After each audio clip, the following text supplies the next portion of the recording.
토요일 오후 3시, 백화점 1층 로비는 사람들로 꽉 차 있었다.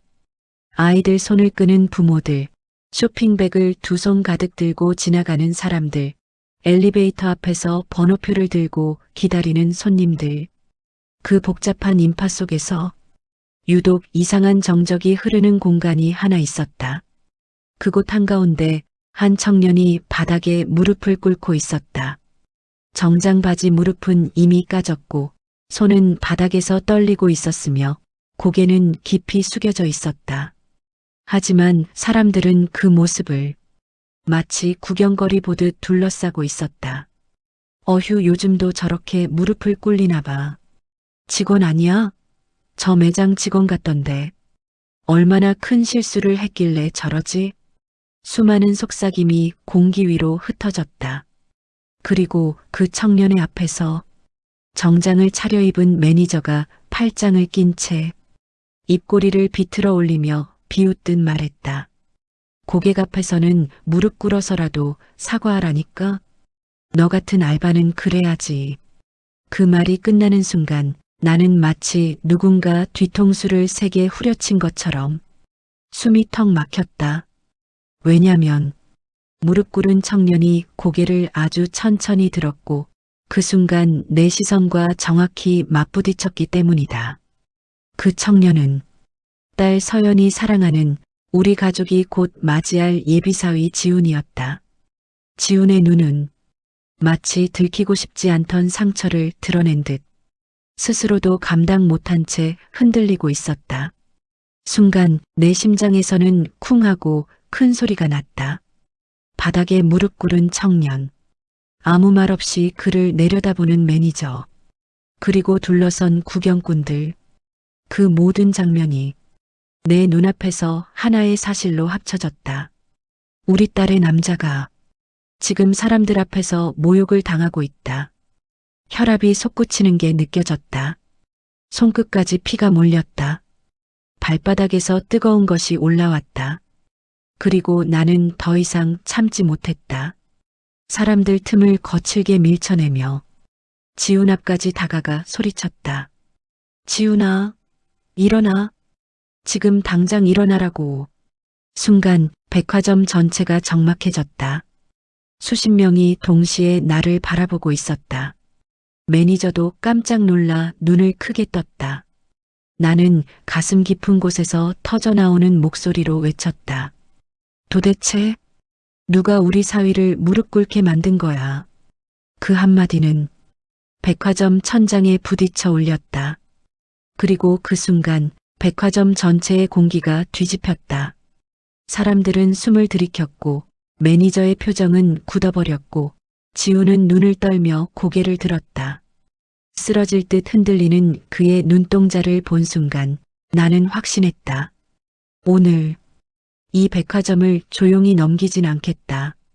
백화점에서의 그날이 있기 전까지 내 삶은 평범했다. 지금 생각하면 너무 평범해서 그 소중함을 몰랐을 정도였다. 나는 68세. 평생 버스 운전대를 잡고 살다가 이제 막 은퇴한 사람이다. 새벽에 일어나 아내와 같이 따뜻한 물 한 잔 나누고 아직 이불 속에 있는 손녀에게 전화하고 동네 뒷산을 천천히 오르다가 영철 형님 하고 달려오는 후배랑 같이 국밥 한 그릇 먹는 그런 고요한 일상이 은퇴한 내 삶이었다. 그 중에서도 요즘 가장 큰 기쁨은 단 하나였다.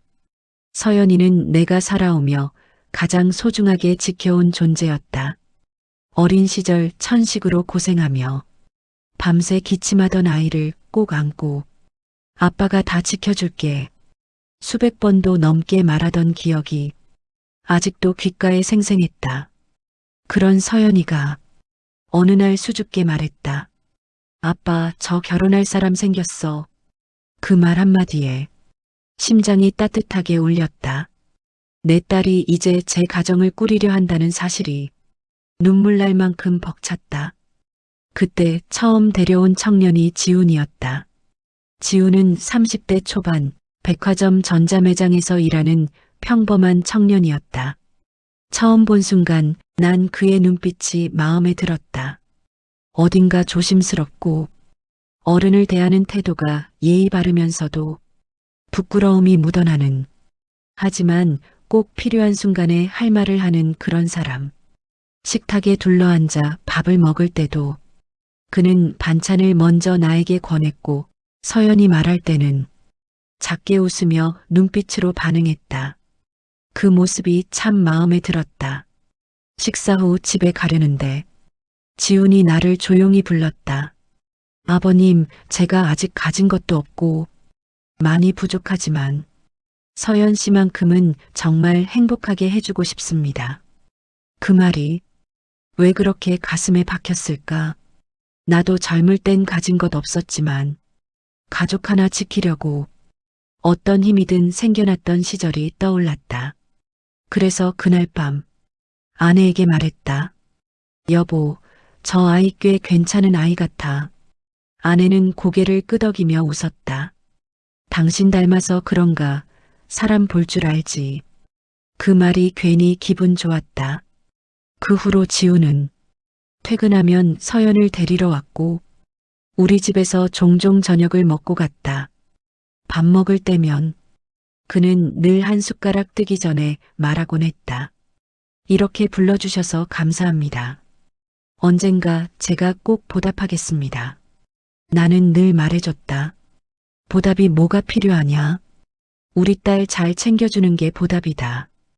이 평범한 대화, 이 평범한 식사, 이 평범한 웃음이 지금 생각하면 내겐 얼마나 소중한 평온의 기록이었던지. 그와 함께한 시간은 항상 따뜻하고 정직했다. 하지만 사람이 그렇듯 행복한 순간에도 어딘가 어두운 그림자 하나쯤은 보이기 마련이다. 어느 날부터 지훈의 얼굴에 그림자가 드리우기 시작했다. 밤에 우리 집에 와도 예전엔 먼저 웃던 아이가 요즘은 억지로 미소를 짓고 있었고 손등에는 긁힌 자국 까진 데가 계속 생겨 있었다. 딸 서연이 걱정스레 말했다. 아빠, 지훈 오빠 요즘 무슨 일 있는 것 같아. 말은 안 하는데 웃음이 예전 같지 않아. 나는 그 말을 들으며 속이 조금 불편해졌다. 하지만 그땐 몰랐다. 그 모든 이상한 징후가 훗날 내가 보게 될 백화점 한복판 무릎 꿇은 예비사위의 모습으로 폭발하게 될 줄은. 딸의 결혼 예복이 준비되었다는 전화를 받았다. 그날 오후 아내는 몸이 안 좋아서 쉬고 있었고 나는 혼자 백화점으로 향했다. 예복만 찾으면 되지. 그렇게 단순하게 생각하며 걸어갔다. 하지만 백화점 문이 열리자마자 들려온 사람들의 웅성거림, 그리고 밀려오는 이상한 정적. 그 정적은 나의 발걸음을 멈추게 만들었다. 그리고 내 인생을, 그리고 우리 가족의 평온했던 일상을 완전히 뒤흔드는 장면이 내 눈앞에 펼쳐져 있었다. 평온했던 일상이 흔들리기 시작한 건 아주 사소하고 작은 변화에서부터였다. 처음엔 지훈이 우리 집에 찾아오는 횟수가 줄었다. 과거에는 퇴근하면 빠짐없이 서연을 데리러 왔고 저녁에도 종종 함께 있었는데 요즘은 문자가 먼저 왔다. 오늘은 야근 때문에 갈 수 없을 것 같습니다. 죄송합니다. 다음에 찾아뵐게요. 처음엔 정말 바쁘겠거니 했다. 요즘 젊은 사람들 바쁘다 나도 알고 있었다. 하지만 이상하게 그 문장 속에 설명할 수 없는 전화를 피하는 느낌이 있었다. 딸 서연 역시 변화에 가장 먼저 눈치챘다. 아빠, 지훈 오빠가 요즘 말수가 너무 줄었어. 뭔가 걱정이 있어 보이는데 말도 안 하고. 어느 날 서연은 울먹였다. 문자만 보내고 전화하면 바로 안 받는 적도 있어. 근데 나중에 다시 걸면 일하느라 그랬다고만 하고. 나는 속으로 생각했다. 남자란 게 힘들면 말보다 먼저 침묵하지. 괜히 말하면 자존심 상할까봐. 하지만 그 이상의 무언가가 느껴졌다. 그 무렵부터 지훈의 손등에 작은 상처들이 하나 둘 늘기 시작했다. 작은 밴드를 붙이지 않으면 금방 피가 배어나올 것처럼 생생한 상처들. 내가 물었다. 지훈아, 손이 왜 이래? 아, 별거 아닙니다. 매장에서 일하다가 조금. 요즘도 물건 던지는 고객 있나? 그냥 제가 조심했어야 했는데. 짧은 대답. 길게 설명하지 않았다. 그 말투가 이상했다. 마치 더 말하면 안 되는 어떤 사정을 억지로 감추는 것처럼. 어느 날 오후 나는 은행 업무를 보고 집으로 돌아오던 길에 지훈의 전화를 우연히 받게 되었다. 휴대폰이 울렸고 화면에는 지훈 이름이 떴다. 받자마자 나는 목소리를 들었다. 네, 팀장님. 죄송합니다. 오늘은 제가 실수한 게 맞습니다. 다시 안 그러겠습니다. 정말 죄송합니다. 목소리가 떨리고 있었다. 나는 말했다. 지훈아? 아, 아버님. 잠시만요. 잠시 뒤 목소리가 급히 바뀌었다. 아버님, 죄송합니다. 잘못 걸었네요. 하지만 분명했다. 지훈은 누군가에게 계속 사죄하는 중이었다. 그것도 떨리는 목소리로. 전화를 끊고도 그 무겁고 이상한 느낌은 오랫동안 가슴에서 내려가질 않았다. 며칠 뒤 서연의 생일을 앞두고 지훈이 퇴근 후 우리 집에 왔다. 그런데 그가 들어오는 순간 나는 순간 말을 잃었다. 그는 평소 입던 단정한 근무복이 아니라 어깨가 축 늘어진 셔츠를 입고 있었고 걸음걸이 역시 평소보다 훨씬 무거워 보였다. 서연이 달려와 기쁘게 안으려 했지만 지훈은 피곤한 듯 미소만 지었다. 오빠 무슨 일 있었어? 아니야. 그냥 좀 바빠서. 그러면서 가방을 내려놓는데 그 가방이 바닥에 떨어지며 종이 서류들이 와르르 쏟아졌다. 그리고 그 속에서 경고문 하나가 떨어져 나왔다. 직원 태도 관련주의, 고객 응대 오류. 나는 바로 그 문서를 봤다. 지훈은 재빨리 숨겼다. 아버님, 이건 그냥 오해입니다. 별거 아닙니다. 하지만 그 눈빛은 분명 고통을 감추고 있었다. 지훈이 겪는 문제는 단순히 일이 힘들어서도 단순한 실수 때문도 아니었다. 그 아이는 누군가에게 지속적으로 괴롭힘 같은 걸 당하고 있었다. 하지만 젊은 남자는 그런 걸 가족에게 쉽게 말하지 않는다.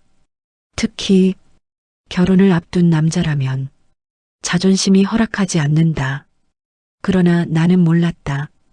이 작은 이상 신호들이 얼마 뒤 백화점 한복판에서 무릎 꿇은 예비사위 라는 최악의 장면으로 이어질 줄은. 그날의 충격은 이 이막에서 이미 조용히 시작되고 있었던 것이다. 지훈의 손등에 늘어가던 상처, 경고문, 떨리는 목소리. 그 모든 조각들이 하나의 큰 그림으로 모여들기 시작한 건 그로부터 일주일 뒤였다. 그날은 유난히 비가 많이 오던 목요일이었다. 저녁 먹을 시간이 지나도 지훈이 서연에게 연락이 오지 않았다. 전화도 받지 않았고 문자도 회신이 없었다.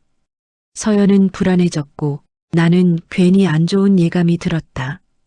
밤 10시가 조금 넘어 드디어 문자가 도착했다. 오늘은 매장 정리 때문에 늦게 끝날 것 같습니다. 들어가서 연락드릴게요. 평소보다 훨씬 딱딱한 말투이었다. 마치 누군가 옆에서 지켜보는 듯한 문장. 그 다음 날 우연히 지훈의 근무표를 보게 되었다. 그런데 근무표에는 분명히 정규 근무로 적혀 있었다. 야간 정리 업무는 신입 교육용 혹은 징계용으로 가끔 시키는 일이었다. 나는 그 자리에서 깨달았다. 지훈은 그 전날 무언가 문제를 떠안고 있었다. 그리고 그 문제는 그가 말하지 못한 어떤 사람, 혹은 어떤 사건과 깊게 연결되어 있었다. 며칠 뒤 나는 서연의 예복이 도착했다는 연락을 받고 백화점에 가기로 했다. 지훈이 일하는 곳이니 얼굴도 보고 안부도 묻자. 그렇게 가벼운 마음으로 들어선 백화점 1층 로비에서 나는 우연히 지훈의 매장을 지나가게 되었고 그 순간 아주 이상한 장면을 봤다. 지훈이 한 고객 앞에서 작게 허리를 숙이고 있었다. 고개를 숙이는 건 예의일 수 있다. 그런데 지훈의 어깨는 누가 보기에도 지나치게 움츠러들어 있었다. 고객은 짜증이 가득한 얼굴로 지훈의 명찰을 손가락으로 콕콕 찌르며 말했다. 내가 몇 번을 말했어? 이 제품 불량이라고. 근데 왜 내가 책임을 못 져? 팀장은 어디 있어? 그때 매니저가 뒤늦게 걸어왔다. 고객에게는 한없이 부드러운 얼굴, 그러다 지훈을 보는 순간 표정이 달라졌다. 또 실수한 거야? 대체 왜 일을 이 모양으로 해? 그 한마디에 내 양손이 떨렸다. 분명히 지훈이 문제를 만든 게 아니라 문제를 떠안는 시기였다. 그 순간 지훈이 나를 발견했다. 하지만 그는 눈을 크게 뜨고 고개를 다급히 저었다. 아버님, 지금 오지 마세요. 지금은 오면 안 됩니다. 그 눈빛이었다. 나는 그 눈빛에 온몸이 서늘해졌다. 그날 밤 서연은 울먹이며 말했다. 아빠, 지훈 오빠 요즘 너무 힘들어 보여. 근데 말도 못하고 오빠가 갑자기 결혼 준비 돈 부담 얘기를 꺼내더라. 돈 부담? 응, 갑자기 예복을 내가 살게라거나 스튜디오 패키지도 내가 부담한다거나. 아빠, 지훈 오빠가 원래 그렇게 막 나서는 스타일 아니었잖아. 맞다. 지훈은 늘 신중했고 부담되는 일은 반드시 상의하는 사람이었다. 그런데 갑자기 자기가 모든 걸 책임지겠다는 말. 그건 남자가 자신의 자존심을 지키기 위해 감추고 싶은 무언가가 있을 때 나오는 행동이었다. 다음 날 백화점에서 예복을 찾으러 가기 위해 난 아내와 전화를 하고 있었다. 그런데 그때 지훈에게서 전화가 왔다. 나는 기쁜 마음으로 받았다. 지훈아, 아버님, 목소리가 낮았다. 그리고 지훈답지 않게 떨렸다. 아버님 혹시 오늘 백화점 오십니까? 그래, 예복 찾으러 가려고 했어. 그 순간 전화기 너머에서 작은 숨소리가 들렸다. 오시지 않으시는 게 좋습니다. 말이 끝나자 바로 전화가 끊겼다. 무언가 큰일이 벌어지고 있다는 확신이 심장을 세게 쳤다. 그리고 몇 시간 후 그 큰일의 정체를 나는 백화점 1층 한복판에서 보게 된 것이다. 백화점 1층, 사람들로 시끄럽던 공간이 그 한 장면 앞에서 소름 끼치도록 조용해졌다. 나는 처음엔 그 청년을 제대로 알아보지 못했다. 무릎을 꿇고 바닥에 손까지 짚은 채 고개를 깊게 숙이고 있는 청년. 그런데 그가 고개를 아주 천천히 들었다. 그 순간 나는 심장이 떨어져 나가는 줄 알았다. 그 얼굴이 지훈이었다. 내 딸의 예비신랑. 내가 아들처럼 믿었던 아이. 지훈의 입술은 말라 있었고 눈은 빨갛게 부어 있었다. 하지만 가장 참기 어려웠던 건 그의 표정이었다. 창피해서가 아니라 절망에 가까운 표정.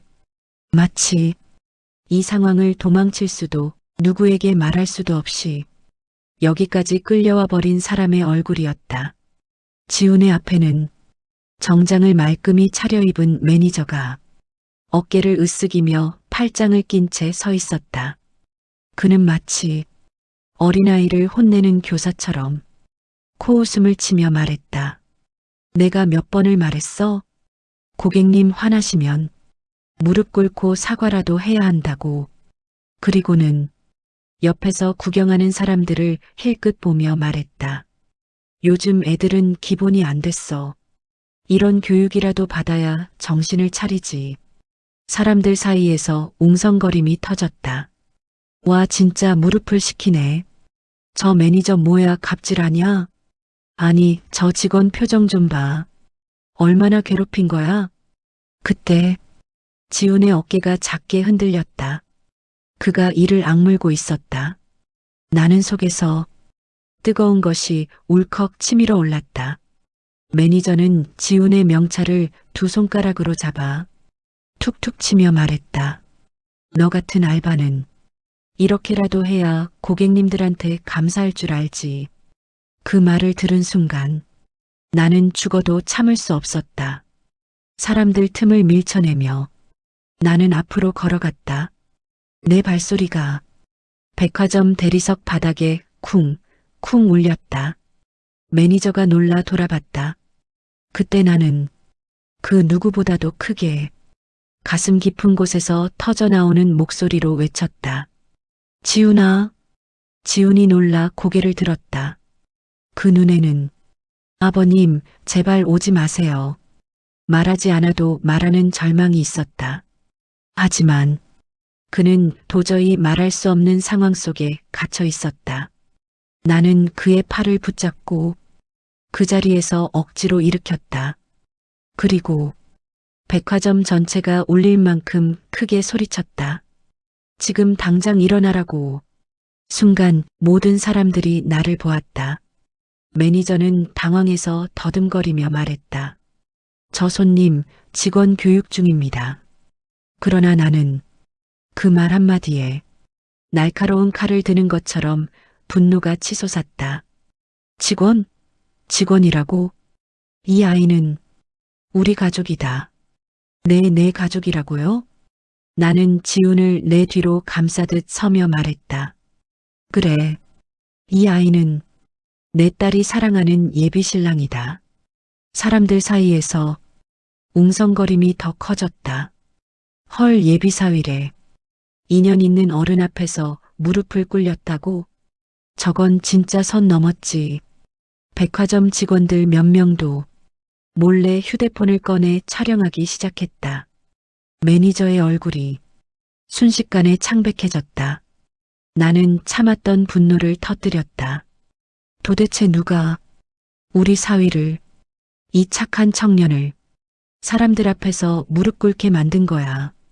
내 목소리가 천장을 때리는 순간 백화점 전체가 정적에 잠겼다. 지훈은 머뭇거리며 말했다. 아버님, 죄송합니다. 제가 잘못해서. 잘못? 누가 잘못했는지 지금 바로 확인해 보자. 나는 매니저를 향해 서슬 퍼런 눈빛으로 말했다. CCTV 지금 바로 틀어. 매니저가 식은땀을 흘리며 말을 더듬었다. 저기요. 그건 제가 해결하겠습니다. 그러나 그 순간 이미 모든 사람들의 눈은 그 매니저를 향하고 있었다. 백화점의 조용한 음악조차 들리지 않을 만큼 모든 공기가 긴장감으로 얼어붙어 있었다. 그리고 그날 나는 백화점 전체를 뒤흔들게 되는 가장 중요한 한 걸음을 내딛었다. 내 목소리가 백화점 전체를 울린 뒤 공기가 송곳처럼 차갑게 가라앉았다. 매니저의 얼굴에서는 피가 빠져나가는 것처럼 창백해졌다. 사람들은 웅성거리기 시작했다. 뭐야, 예비사위래. 그런 사람한테 무릎을 꿇리면 어떡해. 저 매니저 오늘 큰일 났다. 그 소리가 잔잔한 파도처럼 1층 전체를 휩쓸었다. 그러나 매니저는 마지막 남은 체면을 붙든 듯 끝까지 억지를 부렸다. 저 손님, 이건 단순한 직원 교육입니다. 나는 냉소 섞인 눈빛으로 말했다. 교육? 고객에게 무릎을 꿇게 하는 게 교육이냐? 매니저는 황급히 말을 흐렸다. 아니, 저 직원이 오늘 큰 실수를 해서 고객님에게 피해를 드렸고, 그래서 그때였다. 백화점 직원 하나가 숨을 헐떡이며 뛰어왔다. 20대 초반쯤 되어 보이는 남자애였다. 얼굴은 벌써 새파래져 있었고 손에는 USB 하나가 쥐어져 있었다. 팀장님, 큰일 났습니다. 매니저. 뭐, 지금 장난할 때 아니야. 젊은 직원은 주변을 한번 둘러본 뒤 작게 속삭였지만 그 속삭임이 모두에게 들릴 만큼 절박했다. 고객이 잘못한 걸로 나왔습니다. 매니저의 표정이 굳어졌다. 뭐라고? CCTV 분석해보니 직원이 실수한 게 아니라 고객이 제품을 집어던졌고 욕설까지 했습니다. 사람들 사이에서 숨을 들이마시는 소리가 동시에 울렸다. 헉! 나는 매니저를 노려봤다. 고객이 잘못했는데 왜 우리 사위를 무릎 꿇렸지? 매니저는 당황하며 손사래를 쳤다. 그게 상황을 오해해서. 하지만 말이 끝나기도 전에 또 다른 직원이 뛰어왔다. 이번엔 나이가 좀 있는 40대 점장급 직원이었다. 여기서 무슨 일이 벌어진 겁니까? 매니저가 급하게 다가갔다. 점장님, 제가 직원 교육 중이었고, 그러나 점장은 이미 USB를 연결해 현장 CCTV 영상을 틀고 있었다. 백화점 로비 곳곳에서 휴대폰을 들고 촬영하던 사람들까지 모두 화면으로 시선이 쏠렸다. CCTV 화면이 천천히 재생되었다. 먼저 보인 것은 손님 한 명이 제품을 만지작거리다가 갑자기 짜증을 내는 장면이었다. 이게 왜 이렇게 비싸? 똑바로 설명 못해? 지우는 침착했다. 고객님, 이 제품은. 그러나 고객은 갑자기 포장 박스를 집어들더니 지훈의 가슴팍에 던졌다. 그 뒤 욕설까지 뱉었다. 그리고 매니저가 다가와 고객이 보는 앞에서 지훈을 몰아붙였다. CCTV 속 매니저의 말. 무릎 꿇어. 고객님께 지금 당장. 그 순간 백화점 전체가 정적에 잠겼다. 영상 속 매니저의 목소리는 실제보다 더 잔혹하게 들렸다. 지훈은 서서히 무릎을 꿇었다. 고객은 팔짱을 끼고 흐뭇하게 지켜봤다. 그리고 매니저는 더 크게 말했다. 알바 주제에 고객님 앞에서는 무릎 꿇어서라도 사과해야지. 그 말을 들은 사람들 사이에서 탄식이 터졌다. 저건 진짜 아니다. 저 매니저 완전 갑질이네. 알바라고 무시하는 거 봐. 나는 주먹을 꽉 쥐었다. 그때 뒤쪽에서 누군가 말했다. 저 고객 지난주에도 문제 일으킨 사람 아닌가? 맞아요. 저 사람은 매번 와서 반품하고 소리 지르는 사람이에요. 직원들이 웅성거렸다. 알고 보니 그 고객은 악성 민원 고객으로 유명한 사람이었다. 지우는 그가 던진 물건을 피하지도 못한 상태에서 억울하게 욕설을 들었고 매니저는 상황도 확인하지 않은 채 지훈에게 모든 책임을 뒤집어 씌운 것이다. 그때 점장이 경고문 파일을 확인하더니 더 놀라운 말을 했다. 여기 있는 경고문들 전부 지훈 씨 잘못이 아니네요. 네. 고객이 일으킨 문제들을 매니저가 지훈 씨에게 떠넘기고 있었습니다. 이게 다 기록에 남아있네요. 사람들 사이에서 흥분의 소리가 터졌다. 저 매니저 완전 악질이네. 저러니까 직원들이 무릎 꿇지. 저래놓고 교육이라고? 매니저는 얼굴이 새하얗게 질렸다. 그때였다. 뒤에 서 있던 지훈이 갑자기 고개를 떨군 채 말했다. 제가 무릎을 꿇은 건 나는 그를 바라봤다. 지훈은 손을 꽉 쥐었다가 풀며 말했다. 저를 구해주던 동료가 그날 잘리게 생겼었기 때문입니다. 그 고객이 소리를 지르면서 옆에 있던 직원에게도 욕을 했어요. 근데 그 직원은 저보다 어린 신입이었고 지우는 숨을 삼켰다. 매니저가 말했어요. 너 아니면 신입을 자르겠다고. 순간 백화점 전체가 얼어붙었다. 그래서 저 하나 무릎 꿇으면 그 애는 살 수 있겠다 싶어서 그래서 무릎을 꿇었습니다. 그 말이 떨어지자 사람들은 숨을 들이켰다. 헐, 진짜냐? 저런 상황에서 점장은 입술을 깨물었다. 매니저는 아무 말도 못했다. 나는 그 말을 듣는 순간 가슴이 찢어지는 것 같았다. 이 아이는 자존심이 없어서 무릎을 꿇은 게 아니다. 가족을 지키듯 동료를 지키려고 무릎을 꿇은 거다. CCTV 속 모든 장면이 끝나고 홀 전체는 무겁게 가라앉았다. 누구도 말을 하지 못했다. 직원들도 고객들도 점장도 모두 침묵 속에서 지훈을 바라보고 있었다. 지훈은 아직도 바닥에서 일어나지 못하고 두 손을 꼭 쥐고 서 있었다. 그 모습은 누군가에게 화낼 힘조차 없는 사람의 지친 실루엣이었다. 나는 그의 곁으로 다가갔다. 지훈아, 이제 됐다. 내 잘못 아니라는 거 다들 봤어. 하지만 지훈은 고개를 들지 못했다. 왜냐하면 지훈의 마음속에는 CCTV로도 보이지 않는 더 깊고 오래된 상처가 있었기 때문이다. 잠시 후 지훈은 입술을 달달 떨며 말했다. 아버님, 죄송합니다. 그 한마디가 비처럼 떨어졌다. 나는 당황했다. 왜 내가 죄송하다고 하니? 지훈은 마치 숨조차 제대로 쉬지 못하는 듯 작게, 더 작게 말했다. 제가 더 잘했으면 누구도 피해 안 봤을 거예요. 그 말에 내 가슴이 철렁 내려앉았다. 이 아이는 억울한 일을 당하고도 자신을 탓하고 있었다.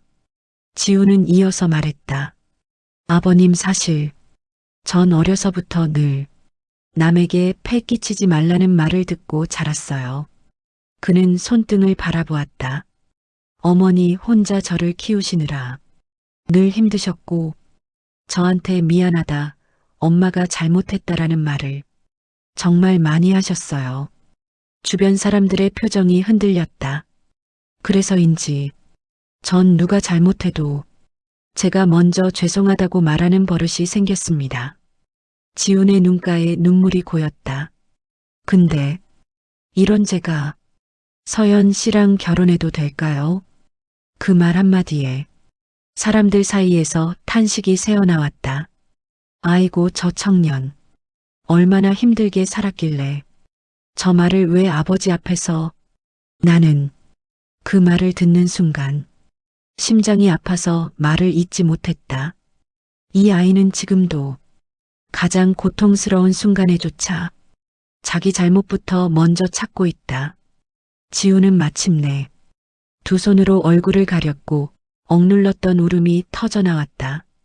그는 사람들 앞이라 더 울고 싶지 않았겠지만 도저히 참을 수 없었다. 저 같은 놈이 서연 씨 인생의 짐이 될까봐 그게 제일 무서웠습니다. 그 말이 떨어지는 순간 나는 더는 참고 있을 수 없었다. 나는 다가가 지훈의 어깨를 두 손으로 감싸며 말했다. 지훈아, 넌 절대 짐이 아니다. 지훈이 눈물을 머금고 나를 바라봤다. 나는 한 단어 한 단어를 온 마음을 담아 말했다. 가족이라는 게 뭐라고 생각하냐? 서로 기대는 거다. 서로 무너질 때 어깨 내주는 게 가족이다. 아버님, 너는 무릎을 꿇은 게 아니라 누군가를 지키기 위해 희생을 선택한 거다. 주변에서 숨을 삼키는 소리가 들렸다. 그런 사람이라면 우리 딸 어디 내놔도 부끄럽지 않다. 내가 우리 서연을 맡길 사람은 바로 너 같은 사람이다.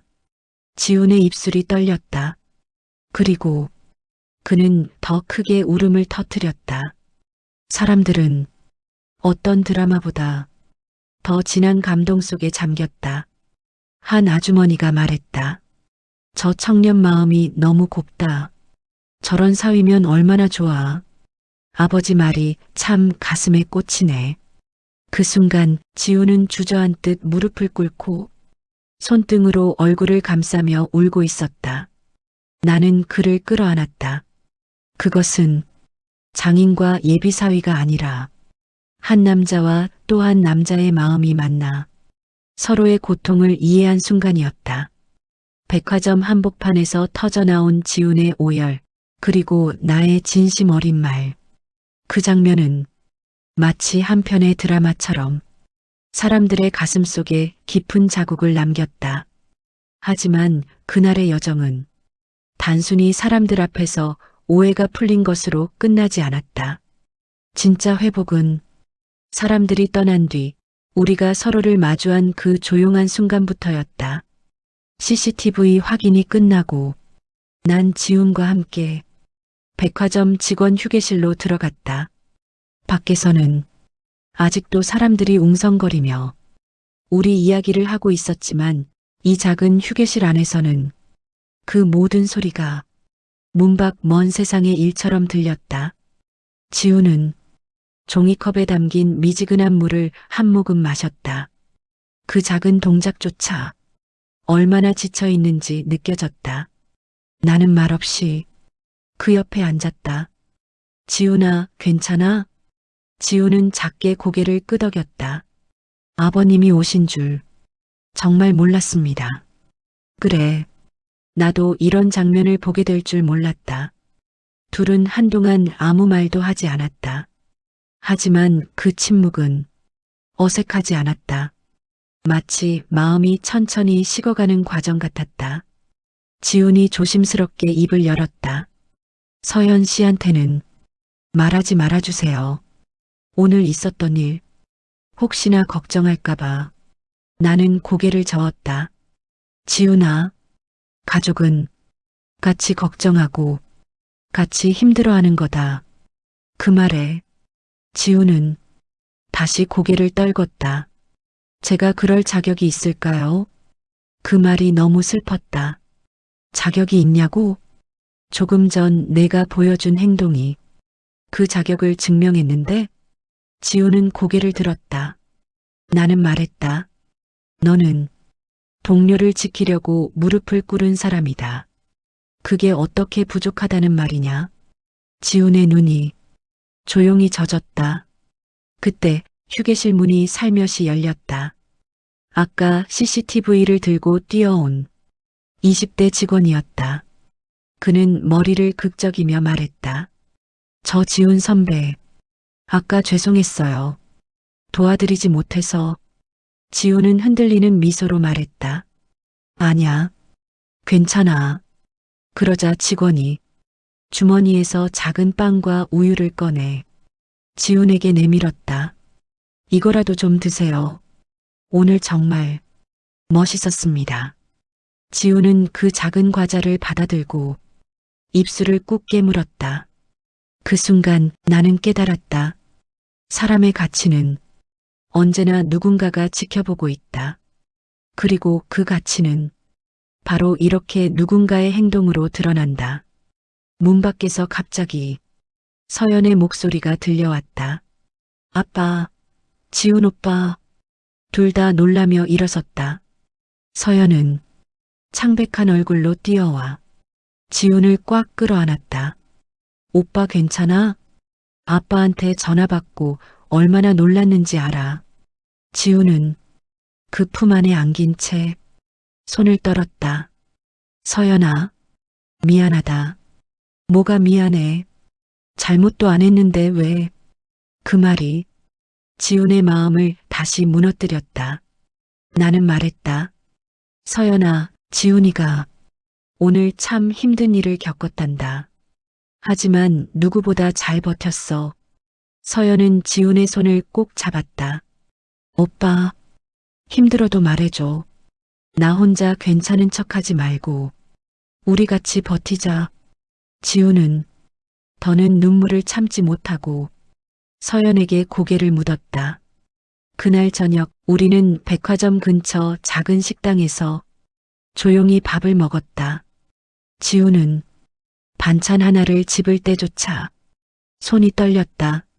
오늘 아버님이 안 오셨으면 전 아직도 무릎 꿇고 있었을지도 몰라요. 나는 숟가락을 내려놓고 말했다. 아니야. 넌 일어날 사람이다. 아버지가 대신 좀 빨리 데리러 왔을 뿐이지.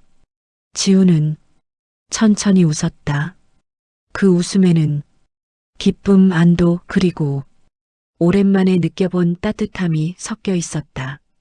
집 앞까지 함께 걸으며 나는 지훈에게 말했다. 앞으로 힘든 일 있으면 먼저 우리에게 말해. 가족은 같이 짐을 들어주는 거니까. 지훈은 깊이 고개를 숙였다. 아버님, 저 정말 최선을 다해서 두 분과 서연 씨 지키겠습니다. 나는 지훈의 어깨를 토닥이며 말했다. 그게 가정이다. 내가 지금 그걸 배우는 중인 거야. 지훈은 고개를 끄덕였다. 그날 우리는 가족이 되는 연습을 조금 일찍 시작한 셈이었다.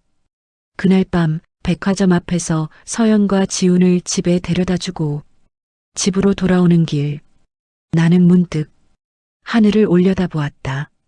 비가 내렸다가 갠 하늘, 구름 사이로 달빛이 부드럽게 내려오고 있었다. 조용한 골목길, 내 발자국 소리가 바닥의 물기 위로 잔잔히 번졌다. 그 모든 것들이 오늘 하루를 정리하라는 듯 아주 천천히, 조용히 내 마음을 내려놓게 해주었다. 집에 돌아와 낡은 소파에 앉아 천천히 숨을 들이쉬었다. 휴, 오늘 하루 떠올려 보면 숨도 제대로 쉬지 못할 정도로 감정의 파도가 몰아쳤다. 하지만 그 파도 속에서 가장 오래 남는 건 분노도 충격도 아니었다. 지훈이라는 청년의 진심, 그리고 그 진심을 품어준 우리 가족의 마음. 그게 가장 깊이 남았다. 나는 천천히 중얼거렸다. 사람이 왜 사람을 지키는가? 그리고 스스로 답을 찾았다. 사람은 누가 자신을 믿어주는지 알기 때문이다. 오늘 그 백화점 한복판에서 지우는 무릎을 꿇었지만 그 아이의 가치는 그 어떤 것보다 높았다. 그리고 나는 그걸 누구보다 먼저 알아준 사람이 내 딸 서연이라는 사실이 참 고마웠다. 며칠 뒤 지우는 새로운 부서로 발령을 받았다. 이번엔 그를 지켜보는 사람들도 생겼고 백화점 측에서 공식 사과까지 했다. 지훈의 어깨는 조금씩 펴지기 시작했다. 그리고 우리 가족의 식탁에는 예전보다 더 많은 대화와 웃음이 오갔다. 서연은 말했다. 아빠, 지훈 오빠 요즘 진짜 밝아졌어. 오빠가 그러더라. 아빠가 있어서 버틸 수 있었다고. 나는 웃었다. 가족은 그런 거지. 힘들면 서로 기댈 수 있게 해주는 거. 그 말에 서연도 지훈도 조용히 고개를 끄덕였다. 어느 날 나는 지훈과 함께 집 근처 공원을 산책했다. 바람이 잔잔히 불었다. 지나가는 아이들이 웃으며 장난을 치고 노부부가 손을 잡고 천천히 걷고 있었다. 나는 조용히 물었다. 지훈아, 내가 왜 그 신입 직원을 지키려고 했는지 이제 알겠다. 지훈은 말없이 걸었다. 그 눈빛에는 어른이 되어가는 아이의 깊은 고민이 있었다. 나는 말했다. 너는 누군가를 지키기 위해 무릎을 꿇을 줄 아는 사람이고 또 누군가가 내 무릎을 일으켜 세워줄 수 있는 사람을 곁에 둔 복을 가진 사람이다. 지훈은 그 말을 듣고 작게 웃었다. 아버님, 저도 언젠가 누군가를 일으켜주는 사람이 되고 싶습니다. 나는 고개를 끄덕였다. 그럼 됐다. 그 마음이면 넌 이미 가족이다. 그날 밤 나는 창문을 열고 시원한 바람을 맞으며 조용히 속삭였다. 삶은 결국 누구의 무릎을 꿇게 했느냐가 아니라 누구를 일으켜 세워줬느냐로 결정된다. 그리고 그 말은 이틀, 3일, 시간이 지나도 내 마음속에서 잔잔히 파동처럼 퍼져갔다.